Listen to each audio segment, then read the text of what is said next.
Hello everyone, welcome to my YouTube channel BRA education centre. मैं हूं engineer Brajesh Bharti. आपको polity class में स्वागत है दोस्तों। तो आज हम टॉपिक लिए हैं पॉलिटी में उपराष्ट्रपति वाइस प्रेसिडेंट से क्वेश्चन कराएंगे दोस्तों। तो कल हम वीडियो कराए हैं राष्ट्रपति से रिलेटेड, प्रेसिडेंट से रिलेटेड क्वेश्चन कराए हैं। यदि आप लोग वीडियो न देखे हो तो डिस्क्रिप्शन में हम लिंक दे दिए हैं, तो वहाँ से वीडियो देख लीजिएगा। ठीक है, चलिए स्टार्ट करते हैं। वाइस प्रेसिडेंट से एमसीक्यू टाइप क्वेश्चन, बहुत ही शानदार क्वेश्चन। आप किसी भी कॉम्पिटेटिव एग्जाम की तैयारी कर रहे हो दोस्तों, तो आपके लिए बहुत ही हेल्पफुल साबित होगी। तो चलिए स्टार्ट करते हैं। चलिए उपराष्ट्रपति टॉपिक से फर्स्ट क्वेश्चन देखते हैं। देखिए फर्स्ट क्वेश्चन है, भारत संविधान के किस अनुच्छेद में भारत के उपराष्ट्रपति का उल्लेख है? बताइए किस आर्टिकल में भारत के उपराष्ट्रपति का उल्लेख है, तो ये बताना है। तो इसका करेक्ट आंसर हो जाएगा आर्टिकल 63। आर्टिकल 63 के अकॉर्डिंग भारतीय संविधान में ये लिखा है कि भारत के लिए एक उपराष्ट्रपति होंगे। ठीक है, तो चलिए आर्टिकल 63 इसका करेक्ट आंसर हो जाएगा। ऑप्शन ए इसका करेक्ट आंसर। तो चलिए देख लेते हैं नेक्स्ट क्वेश्चन। नेक्स्ट क्वेश्चन है, निम्नलिखित में से कौन राज्यसभा के पदेन सभापति के रूप में कार्य करता है? बताइए कौन राज्यसभा के पदेन सभापति के रूप में कार्य करता है? तो इसका करेक्ट आंसर हो जाएगा उपराष्ट्रपति। उपराष्ट्रपति जो होते हैं ये राज्यसभा के पदेन सभापति होते हैं। ठीक है, तो इसका करेक्ट आंसर ऑप्शन ए उपराष्ट्रपति हो जाएगा। देखिए आरआरबी ग्रुप डी 2018 में क्वेश्चन पूछा गया है दोस्तों, तो बहुत ही इंपॉर्टेंट क्वेश्चन है। तो चलिए देखते हैं नेक्स्ट क्वेश्चन। नेक्स्ट क्वेश्चन है, उपराष्ट्रपति पद के लिए न्यूनतम आयु कितनी होनी चाहिए? बताइए उपराष्ट्रपति पद के लिए न्यूनतम आयु कितनी होनी चाहिए? तो इसका करेक्ट आंसर हो जाएगा 35 वर्ष। ठीक है, राष्ट्रपति कहें और उपराष्ट्रपति कहें तो इनकी दोनों की जो है एज कितनी होती है? तो 35 वर्ष न्यूनतम होनी चाहिए। तो चलिए देखते हैं नेक्स्ट क्वेश्चन। नेक्स्ट क्वेश्चन है, उपराष्ट्रपति पद के लिए प्रत्याशी का नाम कम से कम कितने मतदाताओं द्वारा प्रस्तावित और अनुमोदित होना चाहिए? तो बताइए कितने, कम से कम कितने मतदाताओं द्वारा प्रस्तावित और अनुमोदित होना चाहिए? तो इसका करेक्ट आंसर हो जाएगा 20 और 20। ठीक है, मतलब मत प्रस्तावित जो होने चाहिए वो 20, अनुमोदित वो भी 20, तो 20-20 इसका करेक्ट आंसर हो जाएगा ऑप्शन बी। तो चलिए देख लेते हैं नेक्स्ट क्वेश्चन। ठीक है, नेक्स्ट क्वेश्चन है, निम्न में से किसका निर्वाचन एक निर्वाचक मंडल द्वारा किया जाता है जो संसद के दोनों सदनों राज्यसभा और लोकसभा के सदस्यों से मिलकर बनता है? तो बताइए इसका करेक्ट आंसर क्या होगा? देखिए उपराष्ट्रपति इसका करेक्ट आंसर हो जाएगा गाइज। उपराष्ट्रपति इसका करेक्ट आंसर हो जाएगा। क्वेश्चन पूछा है किसका निर्वाचन एक निर्वाचक मंडल द्वारा किया जाता है जो संसद के दोनों सदनों राज्यसभा और लोकसभा के सदस्यों से मिलकर बनता है? तो इसका करेक्ट आंसर हो जाएगा उपराष्ट्रपति। ऑप्शन ए इसका करेक्ट आंसर हो जाएगा उपराष्ट्रपति। चलिए देख लेते हैं नेक्स्ट क्वेश्चन। क्वेश्चन नंबर 6 है। क्वेश्चन नंबर 6 है, कोई व्यक्ति उपराष्ट्रपति निर्वाचित होने का पात्र कब होगा? बताइए कोई व्यक्ति उपराष्ट्रपति पद का निर्वाचित होने का पात्र कब होंगे?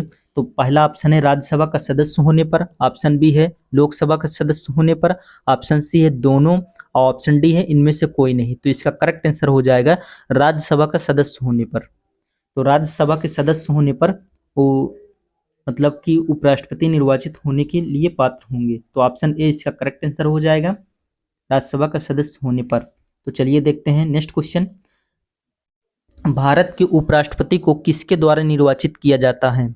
बताइए भारत के उपराष्ट्रपति को किसके द्वारा निर्वाचित किया जाता है? तो चलिए ऑप्शन देख लेते हैं, संसद के सदनों और विधानसभाओं के सदस्यों द्वारा, ऑप्शन बी है लोकसभा के सदस्यों द्वारा, ऑप्शन सी देख लेते हैं, ऑप्शन सी है संसद के दोनों सदस्यों द्वारा, और ऑप्शन डी है राज्यसभा के सदस्यों द्वारा। तो देखिए उपराष्ट्रपति का जो निर्वाचन होता है संसद के दोनों सदनों द्वारा। तो ऑप्शन सी इसका करेक्ट आंसर हो जाएगा, संसद के दोनों सदस्यों द्वारा इसका करेक्ट आंसर हो जाएगा। चलिए देख लेते हैं नेक्स्ट क्वेश्चन। राष्ट्रपति के निर्वाचन में कौन से सदस्य मतदान नहीं करते हैं परंतु उपराष्ट्रपति के चुनाव में मतदान करते हैं? बताइए राष्ट्रपति के चुनाव में कौन से सदस्य मतदान नहीं करते हैं परंतु उपराष्ट्रपति के चुनाव में मतदान करते हैं? तो पहला ऑप्शन है राज्यसभा के सदस्य, ऑप्शन बी है लोकसभा के सदस्य, ऑप्शन डी है संसद के मनोनीत सदस्य। तो इसका करेक्ट आंसर हो जाएगा संसद के मनोनीत सदस्य। संसद के मनोनीत सदस्य जो होते हैं ये इसका करेक्ट आंसर हो जाएगा। संसद के मनोनीत सदस्य उपराष्ट्रपति के चुनाव में मतदान करते हैं लेकिन राष्ट्रपति के चुनाव में मतदान नहीं करते हैं। ठीक है, तो ऑप्शन सी इसका करेक्ट आंसर हो जाएगा, संसद के मनोनीत सदस्य। तो आइए देख लेते हैं नेक्स्ट क्वेश्चन। नेक्स्ट क्वेश्चन है, भारत में दूसरा उच्च संवैधानिक पद कौन सा है? देखिए, आप सभी जानते हैं भारत में प्रथम उच्च संवैधानिक पद राष्ट्रपति होते हैं, और दूसरा क्या पूछा है कि दूसरा उच्च संवैधानिक पद कौन सा होता है? तो इसका करेक्ट आंसर हो जाएगा उपराष्ट्रपति। उपराष्ट्रपति इसका करेक्ट आंसर हो जाएगा, ऑप्शन ए इसका करेक्ट आंसर। तो चलिए देख लेते हैं नेक्स्ट क्वेश्चन। देखिए, ये क्वेश्चन आरआरबी एनटीपीसी 2021 में क्वेश्चन पूछा गया है, तो आप लोग ध्यान रखेंगे कि भारत में दूसरा उच्च संवैधानिक पद पूछा जाए तो उपराष्ट्रपति महोदय हो जाएगा। ठीक है, आइए देख लेते हैं नेक्स्ट क्वेश्चन। नेक्स्ट है क्वेश्चन नंबर 10, उपराष्ट्रपति के शपथ या प्रतिज्ञान संबंधी प्रावधान संविधान के किस अनुच्छेद में दिए गए हैं? बताइए, उपराष्ट्रपति के शपथ या प्रतिज्ञान संबंधी प्रावधान संविधान के किस अनुच्छेद में दिए गए हैं? तो इसका करेक्ट आंसर हो जाएगा अनुच्छेद 69। अनुच्छेद 69 इसका करेक्ट आंसर हो जाएगा, 69। ठीक है, उपराष्ट्रपति के शपथ या प्रतिज्ञान संबंधी प्रावधान संविधान के किस अनुच्छेद में दिए गए हैं? तो इसका करेक्ट आंसर हो जाएगा आर्टिकल 69। Article 69 correct answer. तो चलिए देखते हैं नेक्स्ट क्वेश्चन। भारत के उपराष्ट्रपति को शपथ कौन दिलाता है? बताइए, भारत के उपराष्ट्रपति को शपथ कौन दिलाता है? तो इसका करेक्ट आंसर हो जाएगा राष्ट्रपति। ऑप्शन ए इसका करेक्ट आंसर हो जाएगा, राष्ट्रपति। पूछा जाए कि भारत के उपराष्ट्रपति को शपथ कौन दिलाता है, तो इसका करेक्ट आंसर हो जाएगा राष्ट्रपति। ऑप्शन ए इसका करेक्ट आंसर हो जाएगा राष्ट्रपति। तो चलिए देखते हैं next question. Question number 12, Bharat के उपराष्ट्रपति का पद कितने समय के लिए होता है? बताइए, भारत के उपराष्ट्रपति का पद कितने वर्ष के लिए होता है? तो इसका करेक्ट आंसर हो जाएगा 5 वर्ष। 5 वर्ष के लिए होता है, राष्ट्रपति के लिए भी उपराष्ट्रपति के लिए भी 5 वर्ष होता है। ठीक है, अगर लोकसभा सदस्य पूछा जाए तो 5 वर्ष होता है, राज्यसभा सदस्य ये 6 वर्ष होता है, नहीं तो मैक्सिमम जितने पद हैं वो 5 ही वर्ष अपने देश में है प्रावधान। ठीक है, तो उपराष्ट्रपति पद का समय पूछा जाए कार्यकाल तो 5 वर्ष होगा। तो चलिए देख लेते हैं नेक्स्ट क्वेश्चन। नेक्स्ट क्वेश्चन है, भारत के उपराष्ट्रपति को पदच्युत करने संबंधी प्रस्ताव प्रस्तावित किया जा सकता है? बताइए किस में? तो पहला है लोकसभा में, ऑप्शन बी संसद के किसी भी सदन में, ऑप्शन सी है संसद के संयुक्त बैठक में, और ऑप्शन डी है केवल राज्यसभा में। तो इसका करेक्ट आंसर हो जाएगा केवल राज्यसभा में। ठीक है, केवल राज्यसभा इसका करेक्ट आंसर हो जाएगा।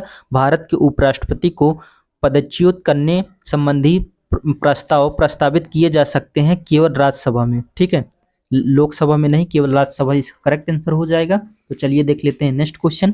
चलिए अब देखते हैं क्वेश्चन नंबर 14, भारत के उपराष्ट्रपति बनने के पहले डॉक्टर राधाकृष्णन द्वारा धारित पद क्या था? बताइए, भारत के उपराष्ट्रपति बनने के पहले डॉक्टर राधाकृष्णन द्वारा धारित पद क्या था? तो पहला ऑप्शन है यूएसए में राजदूत थे, ऑप्शन बी है सोवियत संघ में राजदूत, ऑप्शन सी है यूजीसी का अध्यक्ष, ऑप्शन डी है योजना आयोग का अध्यक्ष। तो इसका करेक्ट आंसर हो जाएगा सोवियत संघ में राजदूत थे। ठीक है, सोवियत संघ में राजदूत इसका करेक्ट आंसर हो जाएगा। देखिए, भारत के उपराष्ट्रपति बनने के पहले डॉक्टर राधाकृष्णन जो थे ये सोवियत संघ में राजदूत थे। चलिए देखते हैं नेक्स्ट क्वेश्चन। नेक्स्ट क्वेश्चन है, उपराष्ट्रपति अपने मत का प्रयोग कब करता है? बताइए, उपराष्ट्रपति अपने मत का प्रयोग कब करते हैं? तो पहला ऑप्शन है प्रत्येक परिस्थिति में, ऑप्शन बी है मतों के बराबर रहने की स्थिति में, ऑप्शन सी है इसकी इच्छा पर निर्भर है, ऑप्शन डी है कभी भी नहीं करते हैं। तो इसका करेक्ट आंसर हो जाएगा जब मतों के बराबर होने की स्थिति में तभी वो उपराष्ट्रपति मत का अपने मत का प्रयोग करते हैं। तो ऑप्शन बी इसका करेक्ट आंसर हो जाएगा, उपराष्ट्रपति अपने मत का प्रयोग कब करते हैं? तो मतों के बराबर रहने की स्थिति में, जब टाई हो जाता है तब करते हैं। चलिए देखते हैं क्वेश्चन नंबर 16, निम्नलिखित में से किस उपराष्ट्रपति ने अपने पद के लिए निर्वाचन में भाग लेने के लिए अपने पद से त्यागपत्र दिया था? बताइए, निम्न में से कौन आंसर होगा? तो पहला ऑप्शन है doctor S Radhakrishnan, option B है बीबी गिरी, ऑप्शन सी है फखरुद्दीन अली अहमद, ऑप्शन डी है डॉक्टर राजेंद्र प्रसाद।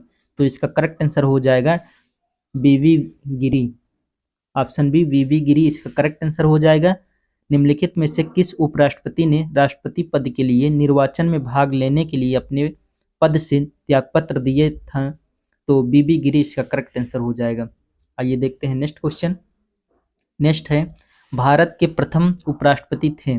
बताइए भारत के प्रथम उपराष्ट्रपति कौन थे? तो इसका करेक्ट आंसर हो जाएगा doctor S Radhakrishnan. Doctor S Radhakrishnan इसका करेक्ट आंसर हो जाएगा। ये डॉक्टर एस राधाकृष्णन भारत के प्रथम उपराष्ट्रपति थे। चलिए देख लेते हैं नेक्स्ट क्वेश्चन। किसने 2 पूर्ण अवधियों के लिए भारत के उपराष्ट्रपति का पद संभाला था?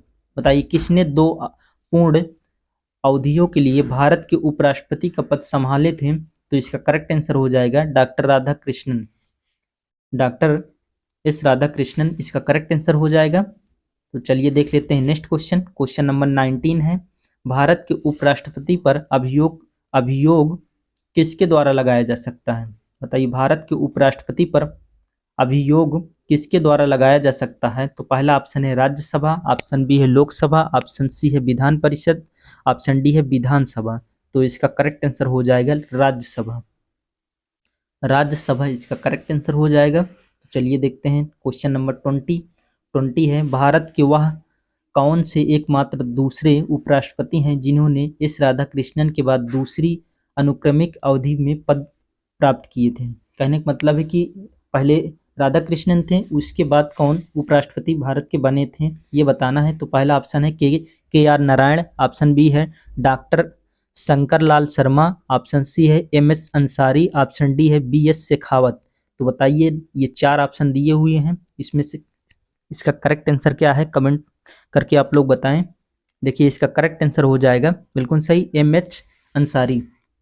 MH अंसारी इसका करेक्ट आंसर हो जाएगा, ऑप्शन सी। ठीक है, ऑप्शन सी MH अंसारी इसका करेक्ट आंसर हो जाएगा। तो चलिए देखते हैं नेक्स्ट क्वेश्चन।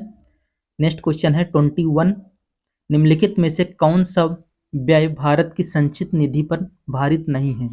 बताइए निम्न में से कौन सा व्यय भारत की संचित निधि पर भारित नहीं है? तो पहला ऑप्शन है भारत के राष्ट्रपति का वेतन एवं भत्ते, ऑप्शन बी है भारत के उपराष्ट्रपति का वेतन एवं भत्ते, ऑप्शन सी है भारत के उच्चतम न्यायालय के न्यायाधीशों के वेतन एवं भत्ते, ऑप्शन डी है लोकसभा अध्यक्ष का वेतन एवं भत्ते। तो इसका करेक्ट आंसर हो जाएगा भारत के उपराष्ट्रपति का वेतन और भत्ते। ऑप्शन बी इसका करेक्ट आंसर हो जाएगा। क्वेश्चन ये था कि निम्नलिखित में से कौन सा व्यय भारत की संचित निधि पर भारित नहीं है? तो इसका करेक्ट आंसर हो जाएगा भारत के उपराष्ट्रपति का वेतन एवं भत्ते। Option B is right. तो चलिए देखते हैं नेक्स्ट क्वेश्चन। नेक्स्ट है 22, भारतीय संविधान के किस अनुच्छेद में उपराष्ट्रपति के हटाने की प्रक्रिया दी हुई है? बताइए उपराष्ट्रपति को हटाने की प्रक्रिया किस आर्टिकल के तहत है? तो इसका करेक्ट आंसर हो जाएगा आर्टिकल 67, आर्टिकल 67 के तहत जो है उपराष्ट्रपति को हटाने की प्रक्रिया दी गई है भारतीय संविधान में। तो ऑप्शन ए इसका करेक्ट आंसर हो जाएगा आर्टिकल 67। तो चलिए देखते हैं नेक्स्ट क्वेश्चन। नेक्स्ट क्वेश्चन है 23, भारत के उपराष्ट्रपति की तुलना किस देश के उपराष्ट्रपति से कर सकते हैं? बताइए निम्न में से भारत के उपराष्ट्रपति की तुलना किस देश के उपराष्ट्रपति से कर सकते हैं? तो पहला ऑप्शन है संयुक्त राज्य अमेरिका, ऑप्शन बी है दक्षिण अफ्रीका, ऑप्शन सी है फ्रांस, ऑप्शन डी है मिस्र। तो इसका करेक्ट आंसर हो जाएगा संयुक्त राज्य अमेरिका। ऑप्शन ए संयुक्त राज्य अमेरिका इसका करेक्ट आंसर हो जाएगा। भारत के उपराष्ट्रपति की तुलना किस देश के उपराष्ट्रपति से कर सकते हैं? तो इसका करेक्ट आंसर हो जाएगा संयुक्त राज्य अमेरिका। तो चलिए देख लेते हैं नेक्स्ट क्वेश्चन। आ गए हैं 24 क्वेश्चन नंबर पे। तो चलिए क्वेश्चन नंबर 24 है, निम्नलिखित कथनों पर विचार कीजिए, इस कथनों में से कौन सा कथन सही है ये बताना है। तो पहला कथन है राष्ट्रपति की तरह उपराष्ट्रपति का चुनाव भी अप्रत्यक्ष होता है। ऑप्शन नंबर 2 है राज्यों की विधायिकाओं के सदस्य दोनों के चुनाव में महत्वपूर्ण भूमिका निभाते हैं। तो देखिए इसका करेक्ट आंसर हो जाएगा ऑप्शन ए, केवल फर्स्ट सही है। ठीक है, सेकंड इनकरेक्ट है। सही बताना था। तो पहला स्टेटमेंट है कि राष्ट्रपति की तरह उपराष्ट्रपति का चुनाव भी अप्रत्यक्ष होता है, बिल्कुल सही है। ठीक है, ये सही है। दूसरा स्टेटमेंट दिया है राज्यों की विधायिकाओं के सदस्य दोनों के चुनाव में महत्वपूर्ण भूमिका निभाते हैं, तो ये इनकरेक्ट हो जाएगा। ठीक है, तो इसका करेक्ट आंसर हो जाएगा ओनली फर्स्ट इसका करेक्ट आंसर हो जाएगा। तो चलिए देखते हैं नेक्स्ट क्वेश्चन और ये अंतिम क्वेश्चन है दोस्तों, तो अंतिम क्वेश्चन में आप लोगों से क्वेश्चन का आंसर पूछता हूँ, तो उसका आंसर जो है आप लोग कमेंट बॉक्स में दीजिए। तो चलिए, क्वेश्चन ये है कि भारत का उपराष्ट्रपति क्या है। तो ये 4 स्टेटमेंट दिए हैं, तो इसमें से बताना है कि करेक्ट आंसर क्या है। तो भारत के उपराष्ट्रपति के संदर्भ में है, तो पहला नंबर है भारत का द्वितीय उच्चतम प्रतिष्ठित पदधारी है, ऑप्शन ए है। नहीं, पहला नंबर ये है भारत का द्वितीय उच्चतम प्रतिष्ठित पदधारी है, और नंबर 2 है उपराष्ट्रपति के पास पद से संबद्ध कोई औपचारिक कार्य नहीं है। नंबर 3 है राष्ट्रपति की अनुपस्थिति में उसके कार्यों का निर्वहन करता है। आप चौथा नंबर है राष्ट्रपति की पद त्याग, अपदस्थीकरण अथवा मृत्यु के चलते राष्ट्रपति के रूप में कार्य करते हैं। ये 4 ऑप्शन दिए हुए हैं कि पहला ऑप्शन है फर्स्ट और दूसरा स्टेटमेंट सही है। ऑप्शन बी दिया है फर्स्ट, सेकंड, थर्ड स्टेटमेंट सही है। ऑप्शन सी है फर्स्ट, थर्ड, फोर्थ स्टेटमेंट सही है। ऑप्शन डी है उपरोक्त सभी स्टेटमेंट सही है। तो इसका करेक्ट आंसर आप लोग कमेंट बॉक्स में दीजिए। तो मिलते हैं नेक्स्ट वीडियो में इसी प्रकार शानदार टॉपिक लेके, पॉलिटी का नेक्स्ट टॉपिक, ठीक है, लेके आएंगे। तो चलिए नेक्स्ट टॉपिक मिलते हैं, तब तक के लिए जय हिंद, जय भारत। थैंक्स फॉर वॉचिंग दोस्तों।